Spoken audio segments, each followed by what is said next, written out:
Olá, nerds, geeks e afins! Estamos todos aqui golpeando com o terceiro episódio da terceira temporada da série Expresso do Amanhã, exibido na Netflix.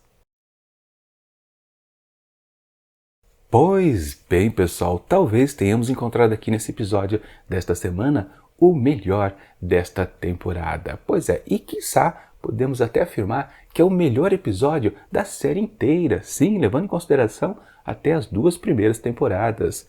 Claro, a série sempre se baseou em fazer alguns momentos bastante ação, de bastante emoção, mas nem sempre funcionava, digamos assim, porque se baseava apenas num truque.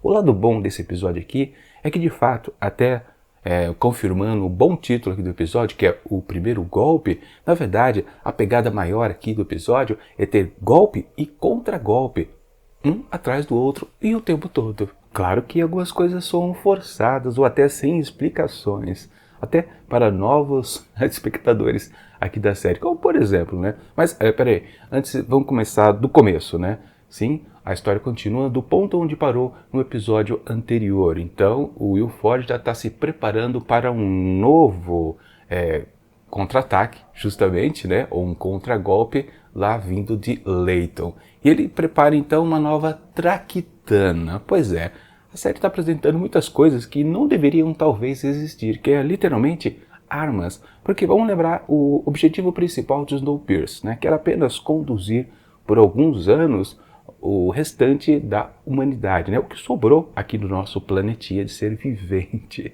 Ou seja, não precisava existir armas ali a bordo, porque não tem inimigos, né? Os inimigos estariam ali mesmo dentro, né? Ou seria, se tivesse armas, seriam armas apenas para conter pessoas que já estão lá dentro, né? Não armas para invasores de fora. Então, aquela arma que já apareceu no episódio anterior do pulso elétrico magnético, já era uma coisa que, caramba, de onde tiraram isso? De onde tiraram essa tecnologia? Tudo bem que a arma que apareceu aqui nesse episódio é muito mais simples, apenas um arpão, né? Literalmente. Mas, sim, dá para fazer algumas armas com o que se tem em mãos, né? Mas sempre é exagero. O arpão é mais fácil você imaginar. Não, pega um pedaço de metal aqui, corda ali, você consegue fazer isso. Algumas molinhas, né? Tudo bem, você consegue. Agora a arma de pulso eletromagnético já foi uma forçação de barra. Ali já é uma alta tecnologia, né? Necessariamente tiraram ali da onde, né? Aquele objeto. Enfim, ok. Então quando o Layton tenta fazer a sua primeira aproximação, o Will Forge dá o revide justamente do arpão e consegue danificar o último vagão ali da composição pirata. E a solução acaba sendo aquela de descartar 2 vagões, né? O que também é bastante pesado ali. Inclusive, acho que foi embora mais outro cenário que a gente conhecia lá da primeira temporada. Que até no começo eu pensei que era a secretaria, lá justamente o local onde se faz os comunicados. Mas não, ali eu acho que era um ponto onde a Josie foi interrogada pela Melanie lá na primeira temporada, onde ela supostamente morreu, né? Porque todo aquele ambiente foi exposto ao ar gelado do lado de fora. E agora, né, estava servindo de alojamento para a Asha. Ou seja, a série precisa procurar realmente novos cenários o quanto antes, né? Bom, depois desse revés, então, o Layton acaba tendo que se livrar dos 2 últimos vagões e resolve, então, a questão. Mas, mesmo assim, ele precisa ainda se aproximar lá do Snowpiercer, se bem que naquelas, né? É uma coisa meio forçada o tempo todo que, claro, eles se separaram lá no finalzinho da primeira temporada, tinha o objetivo de testar a teoria da Melanie, se existiria um lugar quente, se a Terra estava se aquecendo mais uma vez, e naquela coisa, até expostas no comecinho aqui dessa temporada, sim, eles fizeram pesquisas, descobriram que não vai rolar mais ou menos não muito bem por aí, e talvez tudo seja algo que não vai valer a pena, mas aí ele teve aquela premonição de lá num ponto da África, sim, vai estar quente. E ele teima que aquilo ali já é a solução, ou seja, não precisa fazer mais estudos científicos a respeito de onde se deve ir para tentar achar um lugarzinho bom de se viver. Fora do trem, né? Realmente, a série, ela tende a fugir do lado da ficção científica de maneira bem fácil, na verdade, né? E aqui, essa temporada, tá apelando até para as premonições, como eu já coloquei, né? Enfim, bom, Layton quer atacar de novo, então, a composição do Snowpiercer, mas não sabe exatamente onde que agora ele está, porque ele ficou, claro, ali perdido naquela ramificação ali ferroviária, que tem muitas linhas para lá e para cá, e ele não consegue achar. Uma coisinha também, como eu disse, alguns pontos forçados do roteiro aqui, mesmo sendo um bom elemento de ação oferecido pra gente aqui nesse episódio. Mas enfim, eles não conseguem encontrar, mas estamos nesse topo. Vamos subir, vamos para um lugar um pouco mais alto, a gente consegue ver de longe. E aí também vem outra bela forçada do roteiro, onde aí foi uma ideia da Ruth, né, que fala lá pro pai que ele precisa ir até a secretaria para, digamos, fazer alguma coisita. Realmente, foi uma situação curiosa. O que diabo ele vai fazer lá na secretaria? E aí ele acaba descobrindo aquele livro lá de protocolos para o ano novo, né? Que diabo era aquilo? Bom, simplesmente, né? Também tiraram do nada, né? Toda a composição do Snowpiercer consegue soltar fogos de artifício. Olha só a forçada de barra. Foi demais. Foi bastante demais. Mas tudo bem, isso não chega a atrapalhar, para falar a verdade. Porque estamos no campo do golpe e do contragolpe. E aí a gente acaba aceitando, mas foi uma coisa tirada realmente do nada, né? Mas aí você fica pensando, pô, mas que adianta ficar soltando fogos lá pra cima, porque ninguém consegue ver literalmente, né? Quem está a bordo. Isso é uma comemoração de ano novo. Quem está a bordo, ou seja, está exatamente abaixo de onde se lança os fogos. Geralmente a gente está, quando acompanha uma explosão de fogos de artifício, a gente está numa situação um pouco distante, como num teatro, né? A gente está vendo ao longe, é uma encenação para a gente, mas todo mundo está exatamente abaixo do ponto de lançamento, ninguém vê. Bom, ou seja, você só poderia utilizar exatamente essa festa, né, do foguetório no momento onde o trem está fazendo curva, né? Mas isso, claro, foi explorado muito bem naquela boa cena, inclusive, que aconteceu lá na segunda temporada, onde vimos aquele momento onde todas as pessoas que apoiam Will Ford dentro ali do Snowpiercer acendendo uma lanterninha, né? Não, na verdade uma vela, né? Todo mundo acendia uma vela, né? E deixava exposto para que a luz da vela passasse para o lado de fora através das janelas de composição. E aí, como o Snowpiercer está fazendo aquela grande volta espiral, então todo mundo podia se ver, né? Ou seja, todo mundo que era favorável ao Ford podia observar. Ou seja, na verdade, esse é o único ponto onde se poderia fazer o uso desses fogos de artifício, porque aí sim, a própria composição, quem está dentro da composição, né, poderia ver o lançamento dos fogos acima. Se ele estiver andando em linha reta, é um desperdício de recurso, simplesmente. Ou seja, todo ano novo, se eles fossem usar os fogos, eles teriam que estar naquele ponto lá de fazer a curva, espiral, ribanceira abaixo, né? E vamos combinar, né? No mundo inteiro não deve existir muitos lugares onde literalmente se pode fazer aquela justamente descida pela montanha em espiral para poder proporcionar o uso dos fogos de artifício. Uma completa forçação de barra. Mas, de novo, eu digo, isso não deixa o texto, claro, deixa o texto um pouquinho fraco, mas não deixa de funcionar para o golpe e o contragolpe. De qualquer forma, Layton sabe então onde Snowpiercer vai estar daqui a alguns poucos quilômetros à frente e vai para um novo ataque. E aí também, num momento de grande coincidência, o Snowpiercer está num ponto onde ele está subindo o morro, ele está quase ali no limite dele, né? E vem a composição pirata e ambos estão um olhando para a cara do outro. Uma coisinha forçada. E aí também apareceu uma coisa que eu não entendi. O Javier, ele disse lá pro Will Ford, tá acabando combustível. Mas peraí, como acabando combustível? A máquina não é perpétua? Ela precisa de combustível? Eu não me lembro, sinceramente, nas duas primeiras temporadas, de em algum ponto eles dizerem, não, a gente precisa parar em tal ponto para reabastecer o combustível. Isso nunca foi dito. O trem não é uma máquina perpétua de movimento. Ou seja, de novo, a gente tem que relevar para o episódio funcionar. Mas tudo bem, um episódio de ação, algumas coisitas dessas, que de vez em quando aparecem. Só que apareceram muitas vezes por aqui, né? Enfim, então lá está um olhando para a cara do outro, né? Snowpiercer e a composição pirata, né? Pois é, ou mais especificamente, né, a Big Alice, né? E então a locomotiva do Snowpiercer, né, do lado do Layton, né? É uma salada, para quem não acompanhou as duas primeiras temporadas, você pode ficar até confuso, mas de qualquer forma, tá uma olhando para a outra.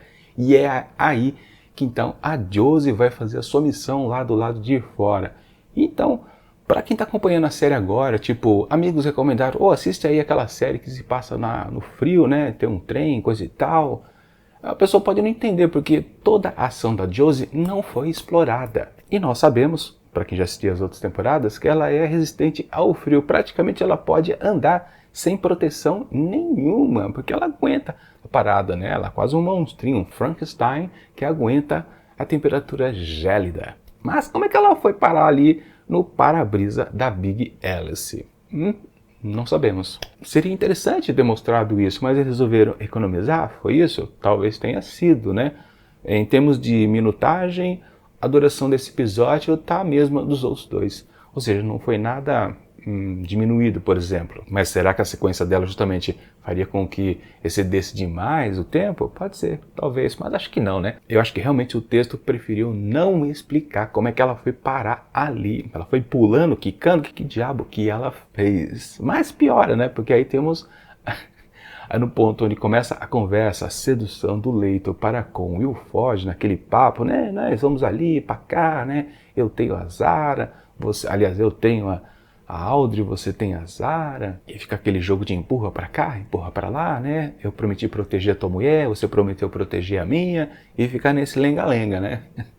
Até o ponto que, bom, já havia sido adiantado antes que se usaria a Audrey como distração para o Will Forge, mas você fica pensando, tá, como que ele vai usar isso? Bom, e literalmente foi exatamente dessa forma, ou seja, ele acabou de falar, Leighton acabou de falar com o Will Forge, e aí se acendeu uma luz lá na cabine, que estava completamente escurecida da locomotiva do Snowpiercer, e a Audrey ficou iluminada. Aí Will Forge ficou maravilhado com a visão da sua amada, e aí ele ficou ali distraído, não pensou mais. Nesse momento, então, Leighton partiu num pinote, né? Desceu as escadas, não sei aonde, foi para baixo ali, andar no subtrem, né? Aí já apareceu vestido com uma roupa, um traje para poder sobreviver ao lado de fora. Ou seja, ele foi andando, né? E pelo menos a gente vê isso acontecer um pouco, né? Porque, como eu disse da Josie, a gente não sabe como é que aconteceu. Enfim, e você pode até pensar, tá, como é que ele vai entrar agora então lá na Big Alice? É aí que então o Ben manda um recado para o Javier falando em espanhol, né? Tipo, acho que ele falou, abre a porta aí, companheiro, porque dá uma força aí, realmente. Ele aperta uns botões lá no painel, então Leighton consegue subir. E ele ainda tá meio que nesse inteirinho todo, né, do Leighton sair correndo, vestir a roupa, caminhar até a Big Alice, entrar, subir, achar o ponto certo no exato momento em que a Josie tá fingindo na verdade que vai quebrar o para-brisa ali da Big Alice. Ele fica com medo e o Ford dá um passo para trás, tranca, né, ali exatamente a parte do controle da locomotiva do Big Alice, e aí, tadã, Leighton está atrás dele. É uma bela de uma forçação de barra, com certeza, né? Porque quantos minutos seriam necessários para tudo isso acontecer? Porque simplesmente ele foi andando para trás na composição lá do pirata, o Leighton. Depois teve que descer até o subtrem, depois andar pela neve, depois subir com a porta aberta da Big Alice.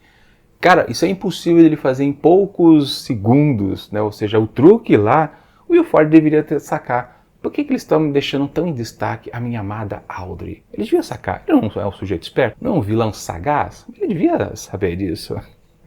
Tudo bem, outra facilitada do roteiro, mas funciona, porque é um golpe e um contragolpe o tempo todo.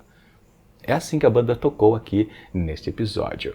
Agora falando em contragolpe, né? Teve um que começou, mas não rendeu. Porque teve aquele momento onde os fundistas, né, estavam sendo obrigados a carregarem aqueles cilindros, que parecem cilindros apenas de oxigênio ou de algum gás. Não dá para entender exatamente o que é. Aliás, o próprio Pike, né, diz ao outro personagem, né? Que diabo que a gente tá carregando aqui, né? Mas coisa boa não deve ser. Mas aquilo ali não foi explorado, né? Vai ficar para depois. Ou seja, vai ser um contragolpe futuramente também. Mas de qualquer forma, né? Quando o Leighton invadiu e dominou completamente ali na base da porrada o Will Forge, ele dominou mais uma vez o Snowpiercer, né? E, claro, o Snowpiercer passou a ser uma máquina só, né? Juntou a composição pirata a ele. Só que essa não era a questão de fato do Leighton, né? Voltar ao poder ali, né? destronar mais uma vez o Will Forge, mas sim, né, aí tentar convencer o pessoal a ir para aquela região lá da África, onde tem aquelas árvores, e segundo a sua previsão, a sua premonição, lá é um lugar quente. E aí ele se vale então da nova personagem, a Asha, que até então, aliás, ali pelo meio do episódio, a Asha já estava aparecendo um pouquinho aqui e acolá, e eu de novo olhava para ela e falava, caramba, já estamos no terceiro episódio e essa nova personagem ela não tem utilidade nenhuma. Tudo bem, ela teve agora. Na verdade, se você for lembrar, puxar pela memória, o Layton já tinha dito isso no episódio passado, que ela seria útil sim. Isso porque ele já estava maquinando justamente a enganação que ele fez aqui, né? Quando ele colocou que, sim, encontraram uma sobrevivente do lado de fora, só que ela mente para todo mundo, né? Para o pessoal que está dentro do trem, do Snowpiercer inteiro, né? Que ela veio do novo Éden, um lugar com sol, com árvore, com grama. E meio que o pessoal acreditou nisso e na votação ficou decidido que eles deveriam ir para lá mesmo, democraticamente falando. Enfim, né? Bom, aquelas coisas que acontece bastante aqui nessa série, que trata de ditadores. Enfim, o que vale, né? Outra coisita que aconteceu também por aqui, interessante, foi exatamente agora, talvez uma finalidade para aquele personagem que eu realmente já achava que deveria ter saído da série há muito tempo, que é a LJ, né? Aquela adolescente rica e mimada e completamente psicopata que agora, né, tá toda enamorada e casada com o Oz, o antigo operador, né? Que no momento também super do esquisito, forçação de barra, também não tinha motivo nenhum para aquilo acontecer. Que o Kevin, ele ele tá torturando mesmo, né, alguns fundistas, né, como lá o Grandão. Por que ele está fazendo isso justamente lá no cabaré, ex-cabaré da Audrey, né, que agora é comandado justamente pela RJ e o Oz? Ele podia fazer aquilo em qualquer lugar do planeta, qualquer lugar do trem, mas ele tinha que fazer ali só para a história ir para frente. Não tem motivo nenhum. Aliás, vamos pensar, ele se vale da tortura ali usando aquela mangueira que a Melanie usou na Josie lá na primeira temporada, lá naquela salinha da secretaria. Ou seja, todo vagão tem uma válvula onde você consegue pegar o ar lá de fora? Caramba! É meio sinistro, talvez, né? Tudo bem, né? Pode ser que você precise, por uma questão de refrigeração, você se vale do ar lá fora. Então, todos os vagões então realmente tem um bocal onde você consegue enfiar uma mangueira e poder se valer disso para fazer tortura com as pessoas. Essa é a única explicação. Tudo bem, né? Ali tem um bar, ali ó, no cabarezinho, né? Pô, deve ter alguma coisa assim que precise de refrigeramento. Ok, vai. Mas, que é forçado, também é. Na verdade, tudo ali só acontece daquela maneira para justificar o que LJ vai fazer depois, que é exatamente, né, se livrar do Kevin apenas para ficar bem na fita com os fundistas. Ou seja, ela sempre sabe o lado ou o momento certo para mudar de lado. Lembrando que ela já havia colocado lá no segundo episódio que ela, como uma jovem, pretende suceder junto com seu marido aos velhos poderosos do hoje em dia, pois esse problema do frio ainda vai perdurar por décadas e décadas, ou seja, os poderosos vão morrer naturalmente, não precisa nem matar, e ela vai suceder a eles, junto com seu maridinho, né? Enfim, né? Ok, tá dando uma certa utilidade então para essa personagem que realmente não tinha serventia nenhuma na segunda temporada, basicamente. E para fechar, a gente teve aquela cena final da Asha, que ela tem um comportamento completamente maluco, né? Ela está traumatizada, ela não consegue até ficar de boa alguns momentos em paz, né? Sem estar com o seu capacete de proteção lá da sua roupa, né? Que a protegeu durante bons 7 anos, né? Ou seja, é o que eu comentei também no vídeo passado. No momento, então ela tomou um partido, né? Está ajudando o Layton, mas certamente ela vai traí-lo nos próximos episódios. E lembrando também, né, agora a série, pelo menos essa temporada aqui, ela ganha uma nova fase, a procura realmente para o novo Éden. Agora vamos ver como é que isso vai acontecer, porque por enquanto o que vale é que esse episódio aqui de ação, ele foi bastante funcional. Em todas as suas tentativas de criar tensão e ter aquele golpe e contra-golpe, funcionou. Claro, se valeu de artimanhas ali do puro texto E o roteiro, sim, se apresenta fraco nesse ponto, mas a gente pode relevar quantos filmes de ação a gente se para pensar e fala, caramba, que belo absurdo aconteceu por aqui. Mas funciona, deixa a cena acontecer, né? Não precisamos ser tão cri-cris, né? Tão críticos. Enfim, é um episódio bastante interessante e, portanto, para o terceiro episódio da terceira temporada de Expresso do Amanhã, eu atribuo uma nota bastante interessante, 4 asteriscos. E se não tivesse esses exageros do roteiro e algumas coisas realmente muito das forçadas, o episódio poderia até ganhar um 4,5, quiçá até um 5, porque realmente esse foi um dos melhores episódios, não só dessa temporada, como da série inteira. Realmente gostei muito. E quem sabe a série aprendeu a ser boa? Isso a gente vai conferir nos próximos episódios. É isso.